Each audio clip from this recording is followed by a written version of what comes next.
Very good. How you doing? I'm good, man. I just listened to the record for like the fourth time. It's awesome. Thanks, man. Thank you. It's so eclectic and so different than anything you guys have done. I'm so excited to talk about it with you. Oh, man, I'm glad to hear that. I'm glad to be made aware of that. Well, I'm sure you're hearing it a lot. You're probably doing a lot of press right now. Well, sure, but it's good to hear. The opinion of it. Right. It's nice. Well, let's start into it because I know you don't have much time. I guess let's start because I'm going to try and get this up for Monday. So you guys are going to be doing Jimmy Kimmel. Are you going to do something random like when I saw you on Conan this summer and you chose to play Murder in the City, or are you going to try and play one of the new tunes? Let's see. What we did. Oh, I guess does Jimmy Kimmel. That already aired. Fallon, you mean, right? Oh, okay.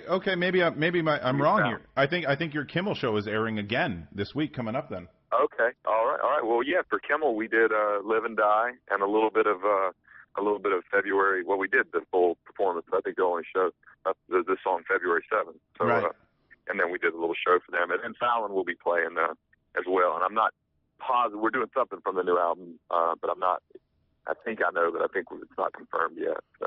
Well, it's interesting that you have that option to say, I think we're doing something from the new record, because usually you'd have to play the single on these shows. So has that changed, or is that something you guys have just never fallen into? Well, one thing I have to say, I'm learning a lot of stuff. Like, people have made this is our second album into a major label, and sure. I hear this often. Like, someone in Canada the other day mentioned to me, they said, well, when you come back to Canada, I hope you play one of those small venues again, but you probably don't have any choice in that, right? And I was sitting there thinking, really? We don't have a choice? Like, we've always had all choice in where we play, and I've never seen it the other way. But the more that we work, the more I realize there may be a norm out there that people don't have the choice, and that surprises me. If the artist isn't the best dictator of what they make, it's kind of funny to think you dictate really much of anything, control much of anything, but it seems that the artist's instinct should be the most trusted with their art. Now, with Jimmy Fallon coming up, I said I wasn't sure because they actually asked for a song that we think is a great choice. We're game for all of them, but some of the songs on the new album are much younger for us than others, and we know when they're much younger and you're still learning them mechanically, that the spirit sometimes doesn't come through the song as well because you're focusing on performing the song, and then you can't deliver the spirit as well because it needs to be a side note, So that's why I say that they sometimes they mention, well, maybe you could do this song, and we're going to be the first to say, well, we know our instinct will tell us immediately which song we're going to perform the best. We admit that we could be wrong sometimes about what might be marketable, but we know what will deliver the best. So we try to hold people to that. You mentioned in there some of these songs are younger. So where did this record start? How long ago did it start? What were some of the first songs that were written for it? Well, I think Pretty Girl from Michigan I think we performed it on the radio in Athens, Georgia in 2005, maybe. Oh, that old. Wow. Okay. And it's changed, and we've recorded it for 2 or maybe 3 other albums. We recorded it for Fourth Eve's Gone. We recorded it for Emotionalism, and both those recordings just didn't have what we wanted the song to have, and the song changed and took many forms. And there's other songs. One of the songs that did make the album, which is a really terrific, was a really terrific song to perform, was one that we also started writing probably in 2004. That it finally finished itself a year or so ago, about 2 years ago. So do you find that you're writing, because I know I talk to a lot of writers, right, and a few of them say that sometimes it's just the quick bursts, and they know it's a good song when it all comes in one flow, but it seems like with you, or at least with some of these songs, they take a long time to gestate and a long time to finally get right. Do you find Absolutely. that? Yeah? Okay. Absolutely. It's exactly the same.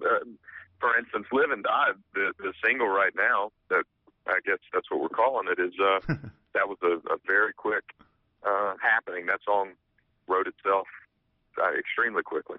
Like it was brought to the table. We started performing it with the band, and it changed very little after that. Where do you write typically? Do you need to write by yourself, or do you write with your brother and Bob, or how does that all work? Well, we're always writing together. It's kind of I'm not together as much. We inventory together. I think once we get off the road, Seth and I will bring ideas together to see if things are spark, like if a spark happens, if they mix quickly. But I think we inventory what we write in quiet places together and alone. But we constantly log inspiration, concepts, ideas, courses, thoughts, memories, all that stuff. Are you a pen and paper kind of guy, or an iPhone notepad? Like, where do you store your ideas? I got it both. Yeah, I got it all. I sure like the pen and paper.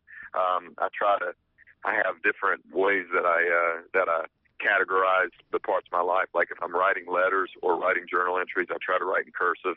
If I'm writing songs, I try to write in all caps.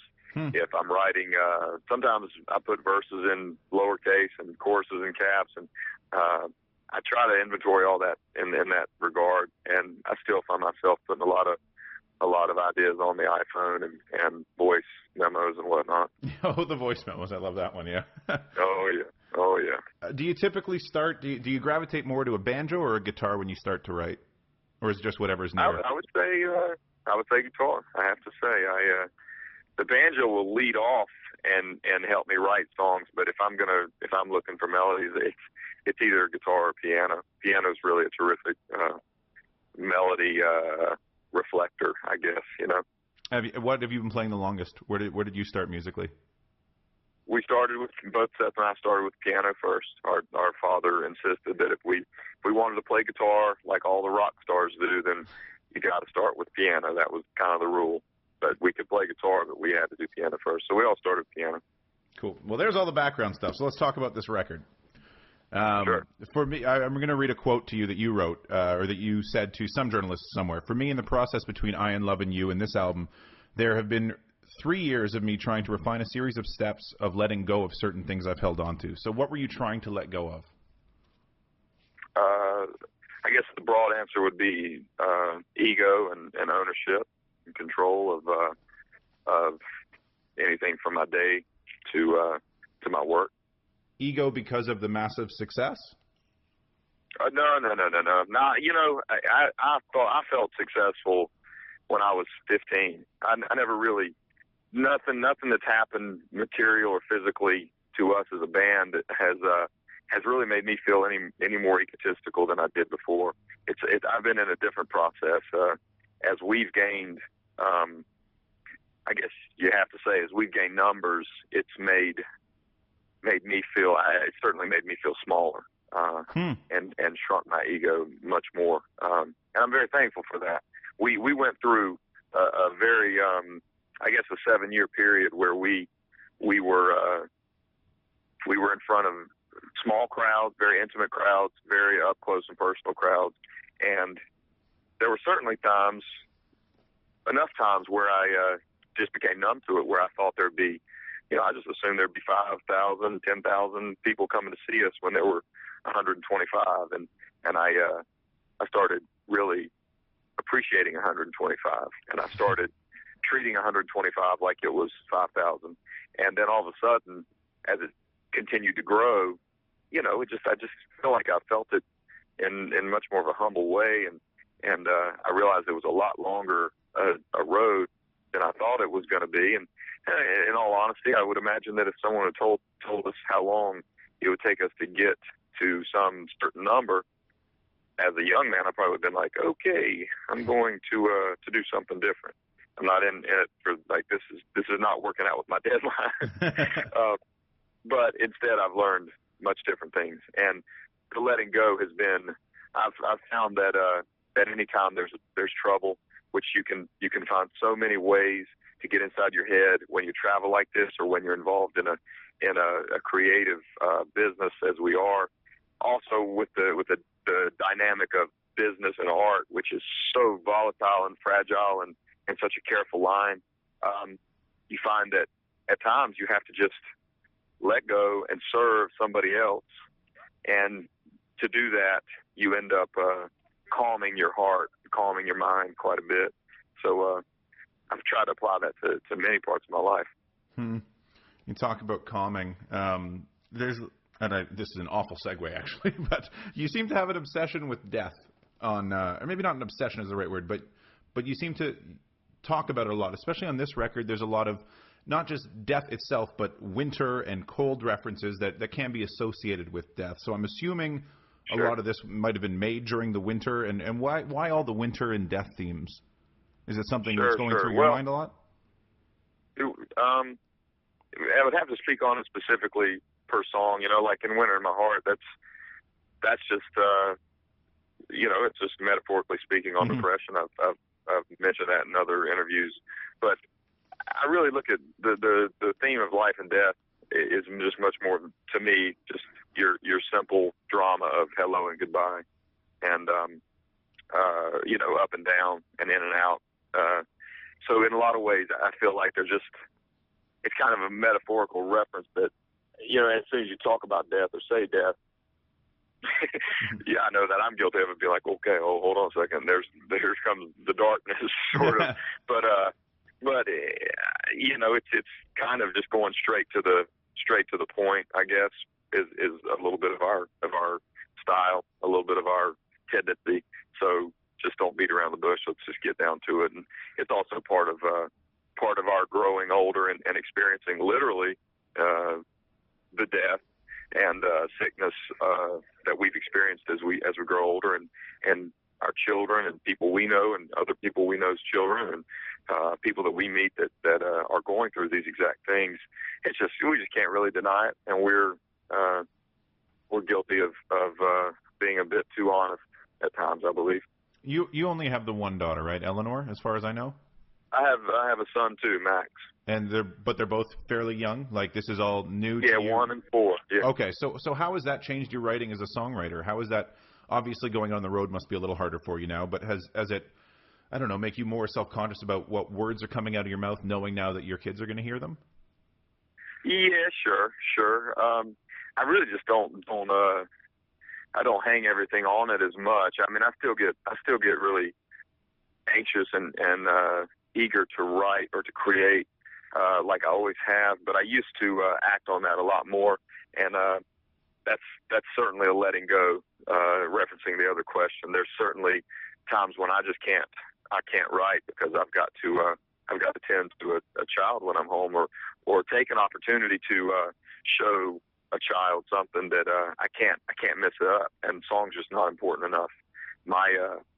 What I make is just not important enough to miss that chance. So that's changed that quite a bit. It used to be, if there was an idea, I had this obligation to myself that if there's an idea, you get out of bed, you document it no matter what. You go downstairs to the piano, you make it happen. Well, you can't play the piano when you got 4 hours of sleep. Right. And you're in that window. It's just like, and I have let go of more great ideas in the past 4 years that came to my mind in the middle of the night, which seems like when all the great ideas come, than ever before.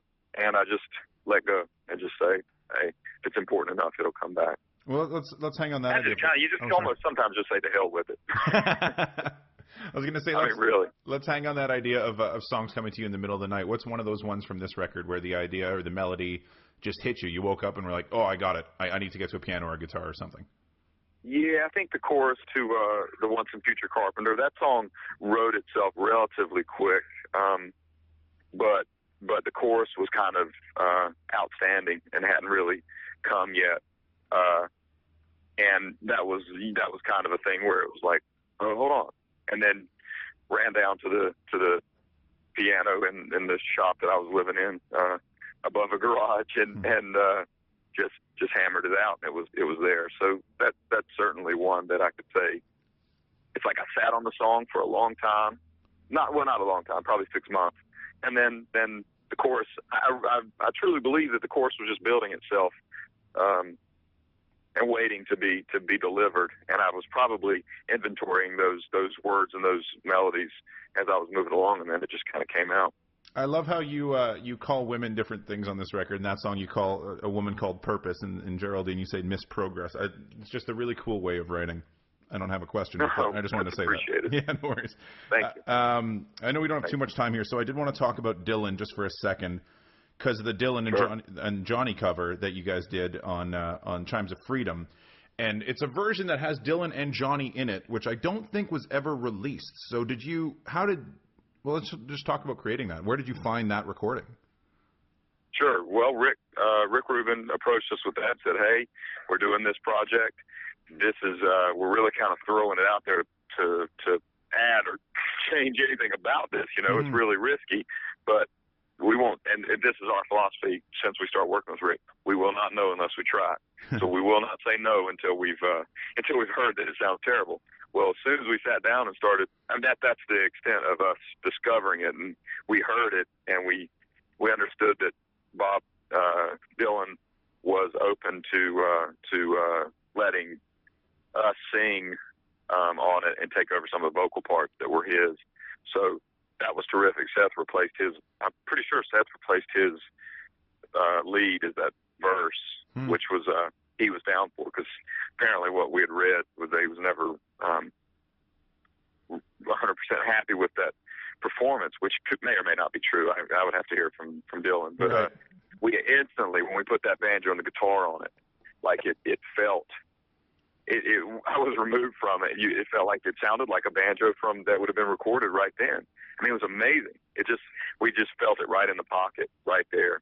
And putting Seth's vocal on it was yet an even riskier move, but it's terrific company, and it is surreal to perform. That's the second Johnny Cash song we've recorded on with Rick, and it's extremely surreal and moving to record with Johnny Cash and coming through the cans, and Bob Dylan coming through the cans, and you're not in the same time, it's not the same time, but in that recorded world, it's the same moment, because it's kind of timeless. So it's pretty amazing. Yeah. What, I don't know if this is even a good question, but I'm going to ask it anyway. What was a cooler experience, that or actually playing with Dylan? Well, the playing part, it goes by so quick, and it's such a crazy whirlwind of things. You can kind of savor the recording quite a bit. And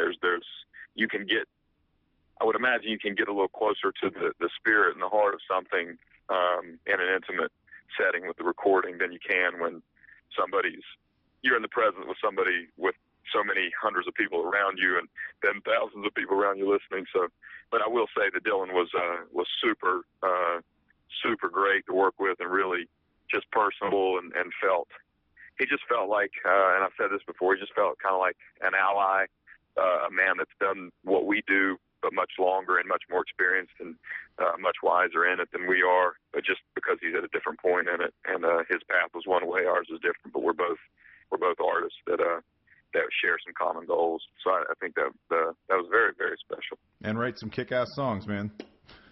Man.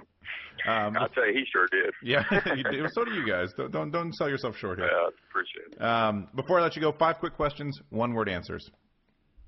Mm-hmm. Road or studio? Road. Lennon or McCartney? Lennon. When you hear a song, what usually hits you first? Lyrics, melody, or rhythm? Lyrics. Song you've written you're most proud of?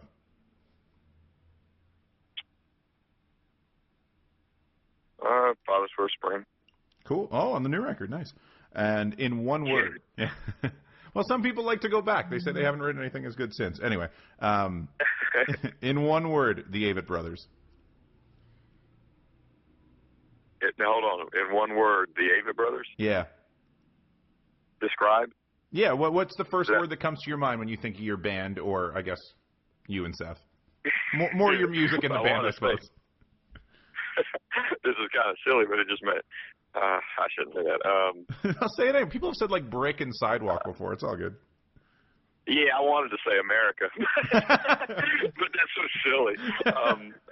Especially for Canadian publication, but that's all right. That's right. It's just silly. Yeah. I want to say country. Nice. That works. That's I feel like it's in a strange state, and I just feel like country is such a word that's been held hostage for a while, it seems.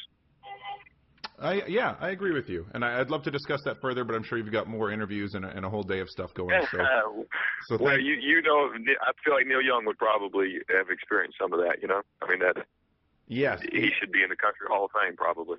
And maybe one day he will. Well, you should work on that. You've got some sway and some pull, some strings and stuff now. Get on that. Well, maybe a couple years down the road.